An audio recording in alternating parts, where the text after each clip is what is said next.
called Rhythms. Can somebody say Rhythms?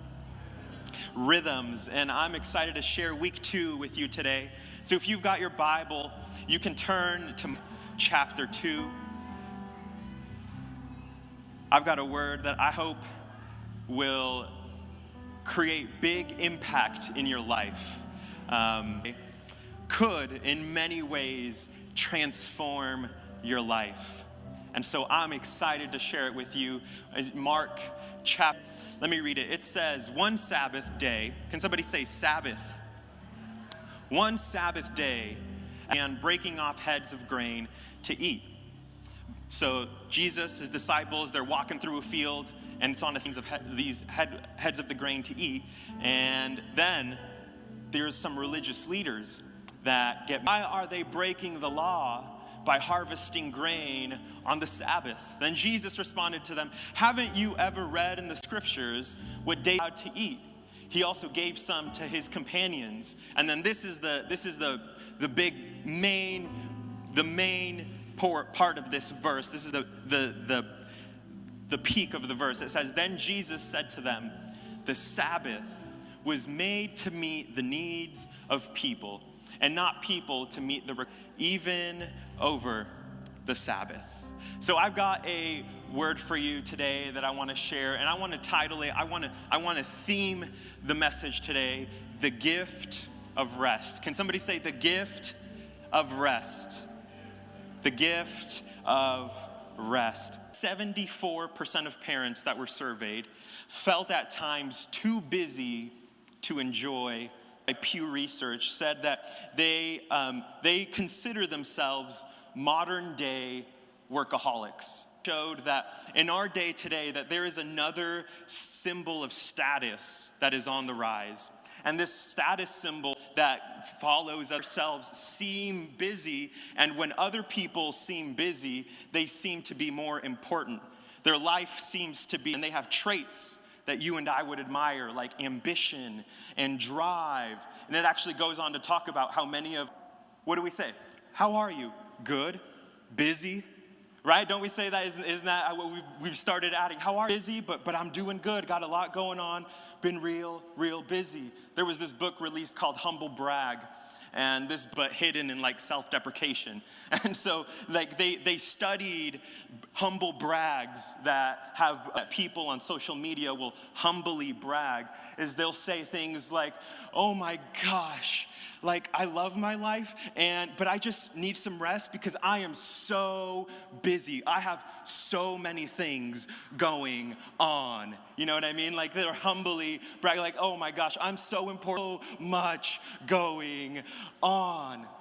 As a matter of fact, psychology in our day has pointed this out as what they call to be one of our defense structures.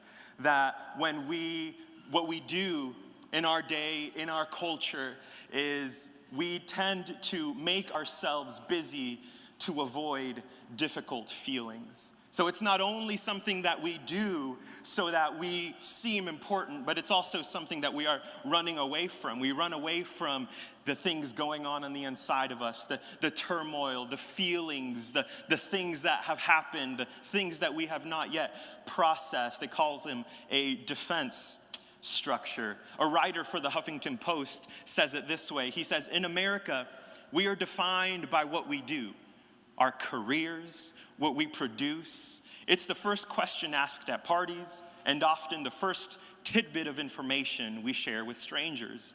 The implication is that if I'm not busy doing something, I am somehow less than, not worthy, or at least worth less than those who are producing something. And then he goes on and he says, so I fill my Facebook feed and my calendar with self-important busyness to avoid just being. Welcome to church today. Happy Sunday. But the truth is, I think if we're all honest with ourselves for a second, we all will relate to this in some form or another. right? And it's not only work, but the distractions that we have available to us in our day. We literally have a source of unlimited distraction with us in our pocket 24/7. There's been studies shown about the amount of times that we check it a day, the amount of percentage of people that the first thing they do when they wake up is check their phones. The last thing they do before going to sleep is check our phones. We fill our lives with busyness and distractions, and even if we're not doing something, we're constantly distracted with something. And it's something that, if we're honest, I think so many of us deal with and face today. And so the question today that I want to pose to you is there a practice in the way of Jesus that helps us to deal with this? Is there a practice? Is there a rhythm? Is there a practice in the way of Jesus that helps us stop the crazy cycle of over distraction and over busyness and the negative effects that it has on the inside of you and myself? Is there something with Jesus as Christians? Does Jesus and the way of Jesus speak to this part of our lives in our day, 2021? Does it speak to us today? And see, this series, Rhythms, is a series on practices of Jesus. Another word for it is spiritual disciplines. And see, the thing is, I know that's like a super Christian word, right? Spiritual disciplines. That's a super Christian word. And you could be here today and you could be like, like, I'm not a super Christian. You know what I mean? Like I'm just a dad. I'm just a mom. Like, came into church today fighting with the kids, you know what I mean? Like, I came into church today, I was stressed out about work, you know what I mean? Like, I'm not really super Christian, right? And so when we discuss something like this, it could seem like, well, yeah, I don't, like, that's not for me. But what I want you to know right off the bat is that these rhythms, these practices in the way of Jesus address things that we all face, that we all deal with. And what I need you to know right off the bat is that what these practices do in your life and in mine is they make our faith in Jesus real in our lives and in us. I want you to get that. What these practices and what these rhythms do is they make everything that Jesus has for you and for me, our faith in Jesus, it makes it real in your life and in mine. More than an idea, more than a thought, more than something written in a book that's really old, it makes it real in you and in me. And that's the point of it. You could be here and you feel like not super Christian, super far gone. That's the point. That Jesus didn't come for the healthy, he came for the sick. He came for those of us who are the most broken. And what he's done is he's given us new life, right? And he's called us, average people, to be transformed. And he has given us real practical ways to walk in that and live in that. And so I have some good news for you today. Christianity is not just a good idea. It's real. What Jesus has for you and for me, what Jesus calls you and me, is not just a nice philosophical thought. It's so much more than just a belief. It's everything. It's real. What Jesus has for your life, for the inside of your heart and your mind and your soul, it's real. And that's good news. That's really good news. And so what I want you to know, so today, I want to share on the Sabbath. This practice of Sabbath. And so the Sabbath shows up for the very first time all the way at the beginning of the Bible. And see, the number 7 is really important in the Bible. It means fulfillment. It means completion. Oftentimes it stands for something being complete and fulfilled. But the funny thing is, oftentimes we as humans will feel anything but fulfilled, right? We'll feel anything but complete. And so we work and accumulate and gain and do to try and fill that hole on the inside of us. But the interesting thing is, at the very beginning of the scriptures, we find God who is working for 6 days, And then on the seventh day, the word there is he Shabbat. The word we know is Sabbath, is that he Sabbathed. What is the Sabbath? Simply means to rest, to stop.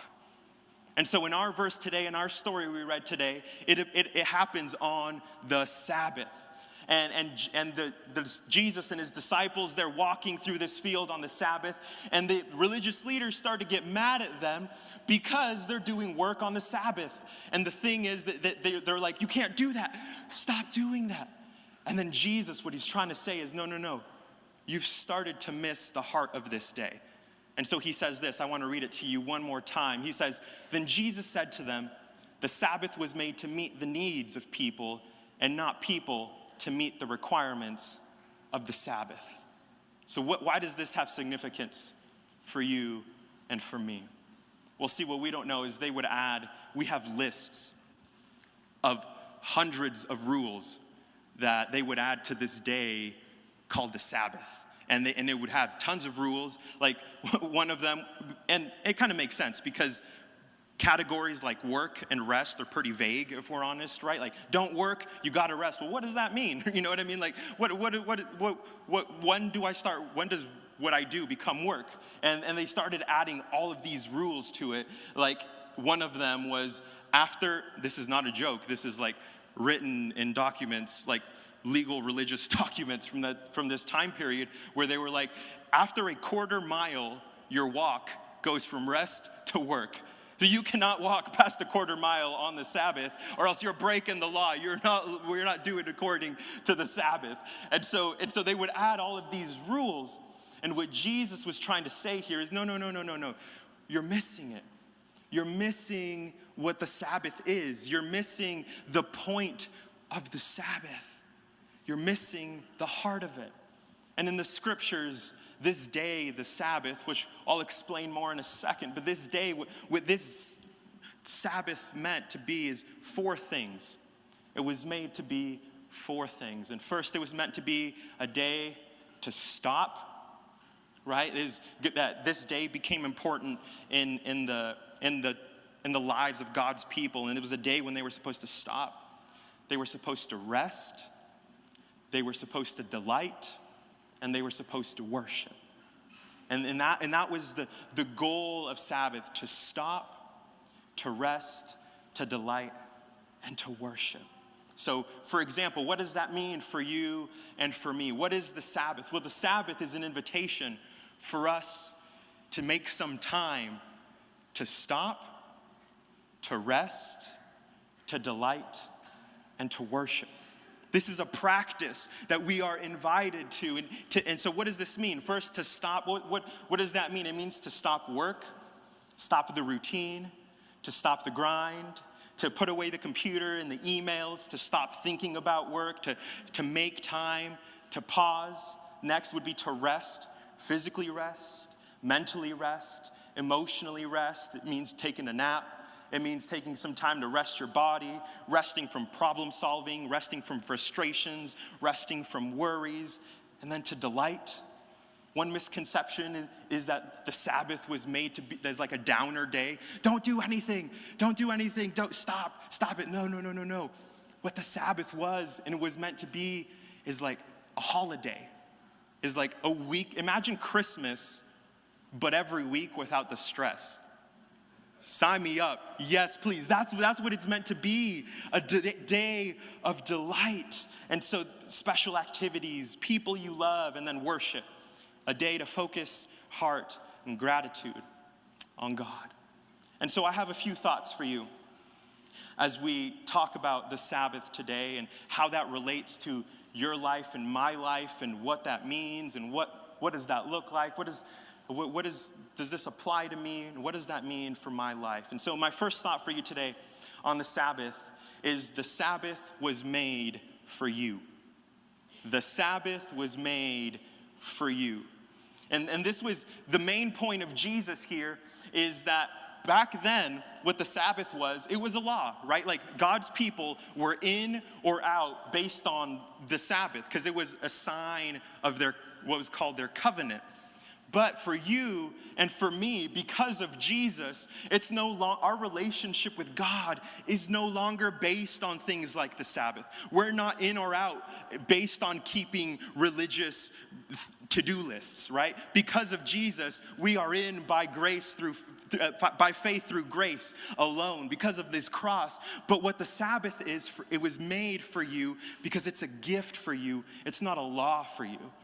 And this is important as we start to get our mind wrapped around it is, okay, the Sabbath, is this something that like I'm a Christian and now I have to do? Does this mean like God loves me more if I do it and loves me less if I don't do it? Like, what is it? No. It's not a law. The Sabbath is a gift. And it's a gift that is made to meet needs of people, the needs that you have, whether you know it or not. See, the interesting thing is every calendar that has ever stood the test of time has been a 7-day calendar. The last time that they tried to change that was actually in the French Revolution, where they tried to change it to a 10-day calendar to up productivity in the nation and do all of these things, but it actually had the complete opposite effect. Productivity went way down. Depression and anxiety skyrocketed. It was a disaster. And also neuroscience tells you and me that every 7 days, your body, whether you know it or not, every 7 days, your body needs what they call catch-up sleep. You need rest. You need to turn off. And so right off the bat, I need to get you the heart of the Sabbath, right? Before we start talking about what it looks like, how do you practice it, I need you to get the heart of the Sabbath. The heart of this day, of this concept, of this practice is for you. It's a gift. It's not a law, it's not a requirement, it's not a thing you have to do. It is a gift for you to bring you rest, to bring you joy, to bring you peace, to bring you a moment of pause. One writer calls the Sabbath a garden park in the midst of the technization of life. What does that mean? You can think of Central Park, or in my neighborhood in Northwest, there's this park right in the middle of the city called Tanner Springs Park. And all around it, there's all the craziness of the city, and there's noise and all of these things going on. But in this park, there's a little spring that goes through. They've created this amazing place. And when I'm there, when my family and we take a moment and we will go there with our daughter, it's almost we're not even in the city at all. We're in a whole new world. It's a garden park in the midst of your crazy life, of your busy schedule, of your work, of your kids. It's a garden park right in the middle of your world. I want you to get the heart of the Sabbath. I'm trying to get you the heart of Sabbath right now. Can I read you what an author writes about a Sabbath well spent? I want you to know how to think about Sabbath. What does Sabbath even mean? What's the heart of it? It says this. Ruth Haley Barton says, I know what it's like to rest for hours until I have the energy to delight in something. Good food, a good book, leisurely walk, a long-awaited conversation with someone I love. I know what it's like to feel joy and hope and peace flow back into my body and soul, though I have thought it might never come again. I know what it's like to see my home and my children through the Sabbath eyes of enjoyment. I know what it's like to have rest turn into delight, and delight turn into gratitude, and gratitude turn into worship. It's a gift. And so actually, the very first question that Sabbath gurus will ask somebody who wants to begin thinking about this practice and what it looks like in their lives, the very first question that they will actually ask is, what is something that you could do for 24 hours that will bring you great delight? That's the first question they'll ask you. as you start thinking about Sabbath. And that's not what you expect, right? That's like, whoa, wait, what? That's a practice from Jesus? Like, wait, what is it? Yeah. To start thinking the right way, what could you do for 24 hours that would bring you great delight? For me and my family, our Sabbath actually starts on a Saturday, not because it's the traditional day, but it's the day that works great for us. And it starts on a Saturday morning. And what that means for my wife is sleeping in. And that's important to her, and she guards that. Like if I have, it's so hard it's impossible to get on my Saturday morning schedule, I'll tell you that, because my wife is going to sleep in. That's important. She sleeps in. For me and my daughter, what that looks like is we go to Good Coffee in Northwest. It means a hot chocolate for her on the Sabbath, and it means a coffee for me, and we sit there. And I practice in this moment just thanking God for my daughter. Just often, just the whole time. And I sit there.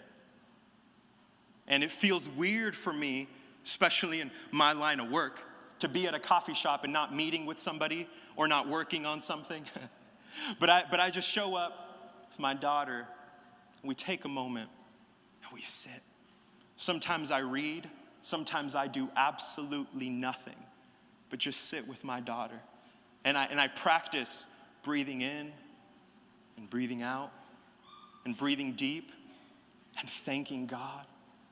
And then after that, my wife will wake up, and our absolute favorite Sabbath activity is, depending on the weather, we love to go to like a blueberry farm or like a pumpkin patch, or we love to take a walk around the city. And what we do is we go on a long walk. Just us as a family outside, if we can do it. We take a walk, and what I do is I thank God for my wife. As often, if you follow me around on a camera, it might not look like Sabbath is full of prayer, but it's full of prayer. It's full of gratitude. It's full of, this is the day as often as I can, where it is my goal to thank God as much as I can. Like it's literally my Sabbath goal. Like how many times can I thank God for how many different things? And we walk and we stop. And we don't do anything. We don't have anything planned. Oftentimes it means a treat for us, and it means a treat for my daughter. I know she gets hot chocolate and a treat on Sabbath. It's a holiday, you know what I mean? It's Christmas for us. And we go out, and I rest, and I practice being present with my wife, with my daughter. And then after that, what it means is we feast. Feasting is a very important part. Dinner is a very important part of Sabbath in my household. We take a moment, we thank God, and we eat. And we enjoy it. And I save my favorite drink for dinner at Sabbath. And we have a moment together as a family. Then we go and we pray with my daughter, lay her down, and my wife and I have some time. And see, the thing is, there are so many different ways that you could spend a day like a Sabbath. There are so many things that you could do. Some people light a candle at the beginning of Sabbath. Some people, they do, if like your Sabbath is beginning, like some begin Friday night, some Saturday morning, some on Sunday. They do all of the cleaning in the whole house right before Sabbath so that they don't do any cleaning during Sabbath. You don't touch a thing. You can cook, but I don't want to clean. That's our household. Like, I don't want to do any cleaning on the Sabbath. And so they do all their cleaning before. Some light a candle. Some put their phone away, turn it off for a certain amount of time.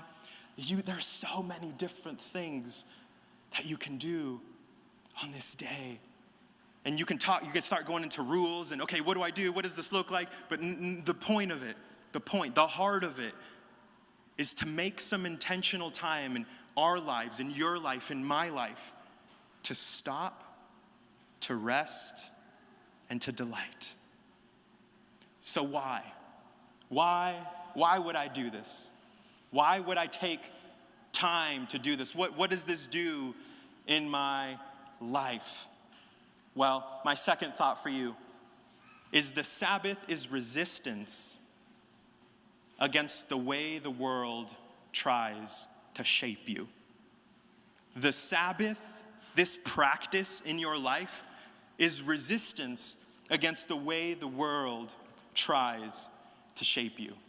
See, because the truth is, in a culture where our worth is based upon our accumulation of things, where our worth is based upon our achievements, in a culture where our worth is based upon what we get done, what we do, where our worth is based upon what we're doing, or where our identity comes from what we do, where our trust comes from our bank accounts, where our trust comes from our weekly paycheck, where our trust can come from having work or things to do. In a culture and in a world like that, the Sabbath is resistance against the way your life and its schedules and the pressures of the world are actively trying to shape you.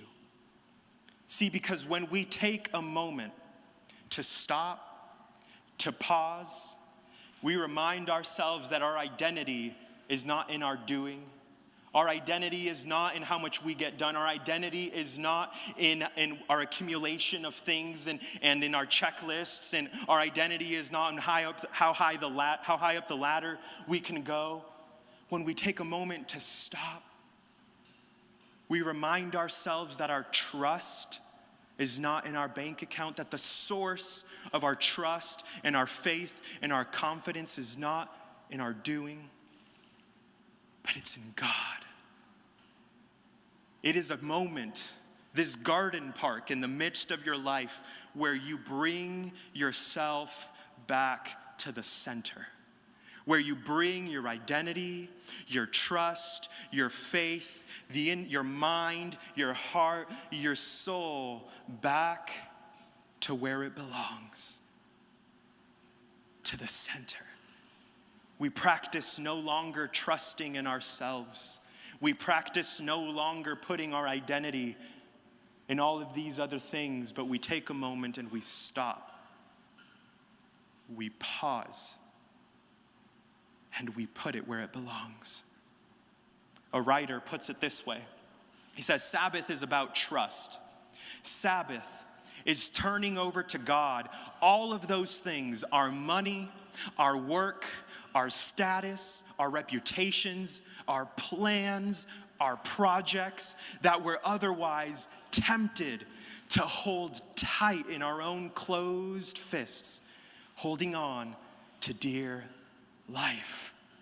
Another writer says, at least one day in every 7, pull off the road, park the car in the garage, close the door to the tool shed, and turn off the computer. Stay home, not because you are sick, but because you are well. Talk someone you love into being well with you. Take a nap, a walk, an hour for lunch. Test the premise that you are worth more than you can produce. That even if you spent one whole day of being good for nothing, you would still be precious in God's sight. And when you get anxious because you are convinced that this is not so, remember that your own conviction is not required. This is a commandment, and this is a commandment, and your worth has already been established. Even when you are not working, the purpose of the commandment is to woo you to the same truth. And here's the truth, whether you know it or not, we are all being wooed. Every single one of us is being wooed by what fills our lives, by our weekly schedules. We are all being wooed by the thoughts that fill our minds, by the things that we choose to accept. Every single one of us is being wooed.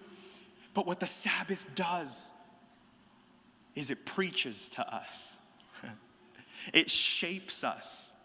It forms us if we will listen to it, to woo us to the truth of where our identity comes from, of where our trust comes from. Because everything in the world is trying to woo you and shape you and form you a certain direction. No, this is what's important. No, this is where your identity comes from. This is what makes you valuable. No, this is what you need if you're going to have a good life. No, this is where you need to put your trust. No, go here. No, this.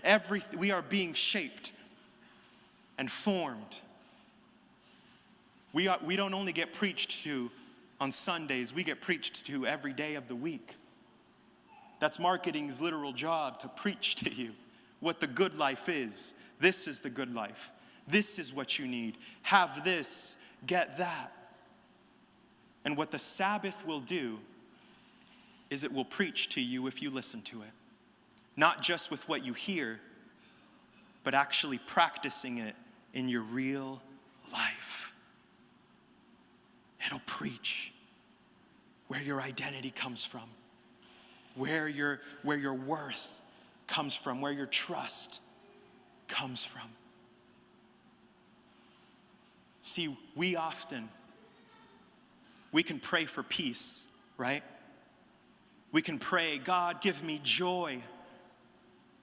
But the truth is, and I'll speak from my personal experience has not been that I pray for peace and then God zaps me. that has not been the way he's done it most of the time. God, give me peace. Zap. Oh, thank you. Got it. Most often what he does is he invites me. Is he calls me to draw near. See, what God does is not zap, but invites us to partner. And see, Jesus promised you peace, didn't he? One of the fruits of the Spirit is joy, isn't it? And what these things don't mean is be a Christian and you'll be zapped with it and you're good. That's not what it means. But what Jesus invites you and me to is to come and follow me. Come and be a part. Come and take things on and learn from me. Learn these practices that will preach to you, that'll form you, that'll shape you, that'll be real life resistance and messages in your life. Practice that'll help you become the person of peace, that'll help you become the person of joy. And the Sabbath does that. The Sabbath, what it will do is it will help you create a peace that is so much deeper than a zap, that is so much deeper than a moment of emotion, but to become a person of actual peace because you've practiced it, you're walking in it, you make time in your life for it to become this person. Because how funny is it that we say, God, give me peace, and then we're like reading the news 24/7. He's like, even if I wanted to zap you, it wouldn't work. It'd work for a second, and then it'd go away. He's inviting you to partner. He's inviting you into practices, into rhythms. I love the way the verse last week, Pastor Brad put it. In the Message, it says, the rhythms of grace. It's inviting you into rhythms to become the person that he has for you to be, that he made you to be. And so my last thought for us today is this, is it's going to take practice. The truth is, if you are going to go from this and you're like, yes, I need that. And the truth is, as I look out into our world, as I look out into our cultural moment, this is a practice that I think we so desperately need. This is a practice that we could gain so much fruit and life and richness from, that if we would step into it, it would be such an incredible thing in our lives where we would meet God in this moment, in this practice, and he would work in us and transform us. It would be an incredible thing. But here's the thing. If you're going to go from this and say, I want to do this, yes, the truth is, it's going to take practice. It's going to take a lot of practice. The other night, my wife and I saw a commercial, and this commercial was all about talking about how trying new things is fun.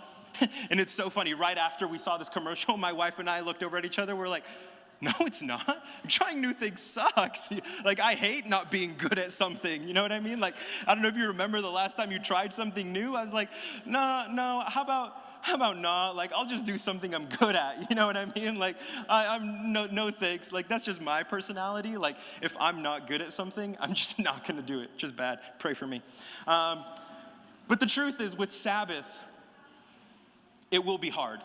I'll be honest. There's some writers that say that when you begin, because of our cultural moment, because of where we live in the West and how we are used to living our lives, because of all of that, that many in our culture, that when we begin to practice the Sabbath, this writer we will begin to experience what he calls withdrawals.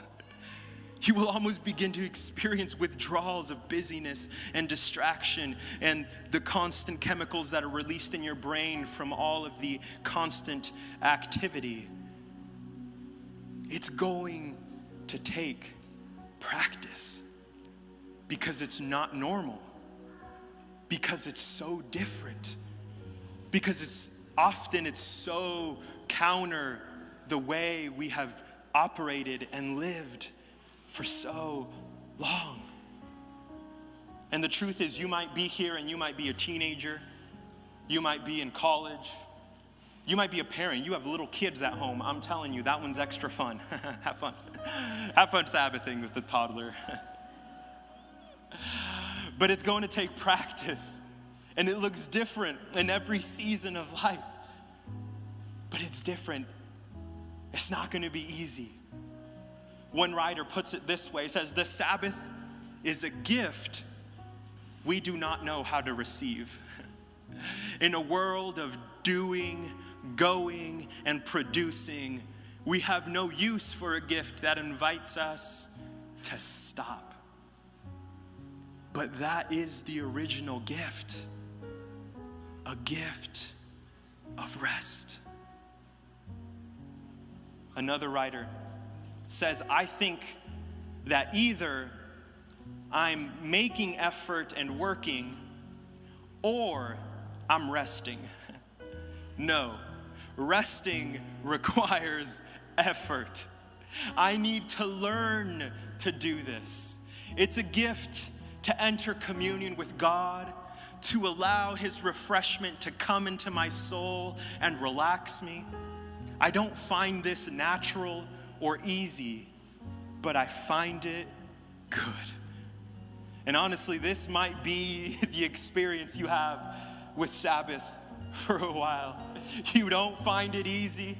You might find it like going back to the gym for the very first time. Like, it hurts. I can't even walk. You know what I mean? Like, wait, this is supposed to be good for me? Why is this hurting so bad? It was good for you. Keep going. Keep practicing.